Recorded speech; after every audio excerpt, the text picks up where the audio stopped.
असं म्हणणं आहे की शेतकऱ्याला 2-4-3-4 वर्षातून एखादा सीझन हातात मिळतो, कुठला तरी एखादा लागला तर लागला थोडाफार, नाही तर पुरा लंबा आहे कार्यक्रम आमचा. अहो तुम्हाला काय सांगतो, मी काल पत्रकार परिषद घेतली नागपूरमध्ये, मी मांडणी केली, तुम्ही बघितली असेल मला माहित नाही. म्हणजे सोयाबीन पट्ट्यातला मी आहे. 1 क्विंटल सोयाबीनचा प्रोडक्शन कॉस्ट आहे 7,000 ते 7,500 आणि मिळणारा भाव आहे 3800 रुपये. कसं जगायचं तुम्ही सांगा. आणि तुम्ही काय म्हणणार शहराचे लोक, पुन्हा हे कधी पण कर्जमाफीच मागत राहतात, हे कधी पण नुकसान भरपाईच मागतात, पाऊस पडला तरी मागतात, नाही पडला तरी मागतात. अरे पण आमचं मान्य करणार आहे की नाही तुम्ही जगणार. म्हणून मला असं वाटतं की ग्रामीण भागातल्या कष्ट करणाऱ्या माणसांच्या बाबतीत सुद्धा शहरातल्या लोकांनी सहानुभूती ठेवली पाहिजे.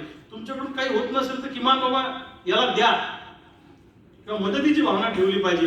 या मताचा मी कदाचित विषयांतर होईल, पण जसं शहीद भगतसिंग कुठल्याही विचार मंचावर गेले तर स्वातंत्र्याचा विचार मांडायचे, तसं मी कुठल्याही मंचावर गेलो तर आपल्या बापाचा विचार मांडण्याचा प्रयत्न करतो, आपल्या मायेचं कुंकू वाचवण्याच्या संदर्भातला विचार मांडण्याचा प्रयत्न करतो. मला खूप बरं वाटलं तुम्हाला सगळ्यांना भेटून. आणि मला असं वाटतं की अलीकडच्या काळामध्ये या मोबाईलमध्ये, व्हॉट्सअप, फेसबुक, मोबाईलच्या या युगामध्ये आपलं फारच पांगलेलं आहे. माझा एक मित्र प्राध्यापक आहे, त्याची बायको प्राध्यापक आहे.